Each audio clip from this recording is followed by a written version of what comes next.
What is earnest money and due diligence money? Stay tuned and I'm going to dive into the explanation of this for you now.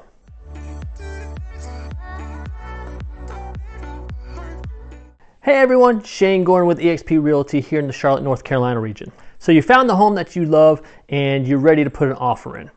First, you want to make sure you have all your finances in order and you want to make sure you know where all the money's going, right?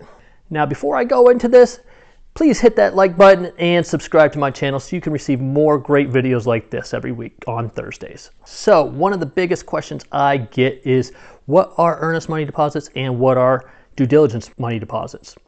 These are good faith deposits that you're going to present in your offer to purchase when you are buying a house. So you're going to present this as part of your offer to the seller. I want to clear up one misconception that a lot of people have on this though. A lot of people think that they actually have to present and give the money over when they are presenting their offer. Just so you know and you're aware, you do not actually have to give any money to anybody until your offer is accepted. Due diligence. This is the time period after your offer has been accepted by the seller. This time period usually lasts anywhere from 2 to 4 weeks. During this time frame, you're going to be able to bring in an appraiser, bring in your inspector to make sure there's no major defects that you should be concerned about. And if you or the inspector do find things that you're concerned about, you can write up a list of requests to have the seller fix those concerns. However, in the state of North and South Carolina, the seller is not responsible to fix any of those if they choose not to. Also, on the day that your offer is accepted, this is when you're going to need to pay direct to the seller that due diligence money deposit. Now, just so you know, this is a non-refundable deposit, but you can put this money toward your closing costs and price of the house as long as you go to the final closing. Another thing to note, if by some chance some of those defects concern you and you decide you want to walk away from the deal and not purchase the house, as the buyer, you're able to do that. Just realize that you will forfeit that due diligence money deposit that you put down. Earnest money. This is a good faith deposit that shows the seller you are interested and that you are willing to give this money to an escrow agent until the day of closing. And that escrow agent typically is going to be the closing attorney that you meet with on that day. Now, there are two different types of earnest monies. There is initial earnest money deposit, which this is the one that's more commonly used, and the day that your offer is accepted, you are going to need to provide that earnest money, that initial earnest money, to that escrow agent within 5 days. The second earnest money that we're going to talk about is additional earnest money. This deposit is actually usually not given to the escrow agent until the last day of your due diligence period. Some people like to just wait that extra period and give it to the escrow agent then. Now, like the due diligence deposit, if you go to closing and you're going through the whole process, this money will be put towards your closing costs and the price of the house. The difference between due diligence deposit is the earnest money.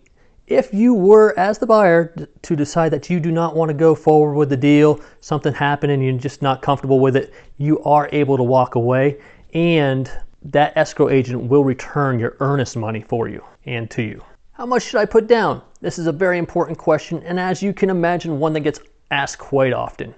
As a rule of thumb, you're going to want to combine your earnest money deposit and your due diligence money deposit on this when doing the numbers, and we're looking at an average of anywhere from 1% to 3% of the agreed upon price with that seller. Now, you can split these up any way you want. Now, that being said, this is all going to depend on what's going on in the market. So you're going to want to know what's going on in the market around that area.